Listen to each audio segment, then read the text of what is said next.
लुप्त ग्रंथ, जहां प्राचीन ग्रंथों से प्रकट होता है शाश्वत सत्य।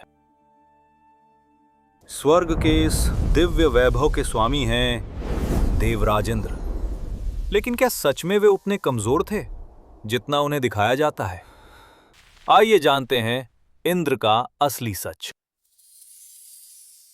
अक्सर लोगों के मन में यही छवि बनाई गई है कि देवराज इंद्र कमजोर है, लेकिन दूसरी ओर इंद्र तो देवताओं के राजा हैं, असीम शक्ति और तेज के स्वामी। तो फिर सच क्या है? क्या इंद्र सच में हर किसी से हार जाते थे, या हमें पूरी कहानी कभी बताई ही नहीं गई? असल चाल यहीं से शुरू होती थी।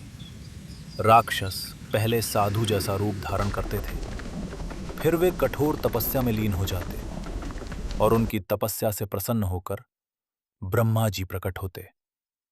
तब राक्षस मांगते ऐसा वरदान जो देवताओं को ही बांधते, और वरदान मिलते ही उनके चारों ओर सुरक्षा का कवच बन जाता। बस यहीं देवराज इंद्र की शक्ति रुक जाती, कमजोरी से नहीं बल्कि वरदान के बंधन से। लेकिन जिन राक्षसों के पास ऐसा वरदान नहीं था, उन्हें इंद्र ने युद्ध भूमि में धूल चटा दी। वृत्रासुर इसका सबसे बड़ा उदाहरण है। नमुची भी इंद्र के प्रहार से बच नहीं सका।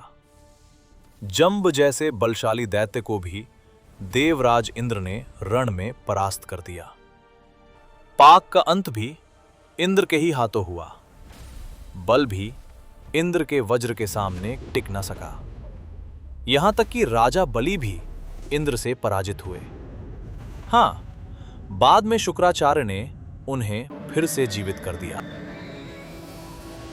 यही है देवराज इंद्र का वास्तविक रूप, पराक्रमी, विजयी और तेजस्वी। अब रावण और इंद्र का युद्ध देखिए। दोनों आमने सामने थे और रणभूमि में भीषण टक्कर होने वाली थी। इंद्र ने अपने प्रचंड बाणों की वर्षा की, ऐसी वर्षा जिसने पूरे युद्ध का रुख बदल दिया। वाल्मीकि रामायण के अनुसार इंद्र के बाणों से रावण का शरीर आर पार छिद गया, मानो पूरा शरीर जाल बन गया हो। रावण पीड़ा से तड़प उठा, उसकी हार निश्चित दिख रही थी। उस क्षण विजय इंद्र के हाथों में थी। लेकिन तभी रावण का वरदान सक्रिय हो गया। देवताओं के हाथों उसकी मृत्यु असंभव थी। यही वो रक्षा कवच था जिसने रावण को मृत्यु से बचा लिया, वरना उसी युद्ध में उसका अंत हो जाता। इंद्र हारे नहीं थे, उन्हें वरदान ने रोक दिया था। फिर आया मेघनाद, रावण का पुत्र, पराक्रमी, मायावी और युद्ध कौशल में अत्यंत चतुर। उसने सीधे युद्ध से अधिक माया और अवसर का सहारा लिया, छल पूर्वक आक्रमण किया और इंद्र को बंदी बना लिया। इसी विजय के कारण वो इंद्रजीत कहलाया, अर्थात जिसने इंद्र को जीता। अब महिषासुर का उदाहरण लीजिए। उसे भी एक विशेष वरदान प्राप्त था। इसी कारण ब्रह्मा, विष्णु और महादेव भी उसका वध नहीं कर सके। ये केवल वरदान का बंधन था, क्योंकि महिषासुर का अंत सिर्फ स्त्री के हाथों ही संभव था। इसीलिए मां दुर्गा को प्रकट होना पड़ा। ठीक ऐसा ही इंद्र के साथ भी हुआ, क्योंकि वे भी वरदान के बंधन से बंधे थे। ब्रह्मांड के विशाल कालचक्र में इंद्र का नाम बार बार आता है, लेकिन यहां एक गहरा रहस्य छिपा है। इंद्र कोई व्यक्ति नहीं, बल्कि एक पद है। समय बदलता है और उस पद पर कोई दूसरा इंद्र आ जाता है। इसी तरह युगों के साथ अनेक इंद्र आते हैं और अपने अपने कर्म छोड़ जाते हैं। मनुष्यों के हिसाब से एक इंद्र का कार्यकाल लगभग 30 करोड़ 84 लाख वर्ष होता है। जैसे प्रधानमंत्री एक पद है, वैसे ही इंद्र भी एक पद है। और जब 14 अलग अलग इंद्रों के कर्म एक ही नाम से याद किए जाते हैं, तभी इंद्र की छवि भ्रमित हो जाती है। अब एक और गहरी बात समझिए। इंद्र का संबंध इंद्रियों से भी है, इसीलिए उन्हें इंद्रियों का स्वामी कहा जाता है। लेकिन इंद्रियां स्वभाव से चंचल होती हैं, कभी स्थिर नहीं रहती। देखने की इच्छा, सुनने की इच्छा और भोग की इच्छा, इसी चंचलता का प्रतीक इंद्र के जीवन में अहल्या प्रसंग के रूप में भी दिखाई देता है और हर बार इंद्र को अपनी भूल का परिणाम भी भुगतना पड़ा। आजकल एक और बड़ी समस्या है। टीवी सीरियल्स ने इंद्र की छवि को पूरी तरह बदल दिया है।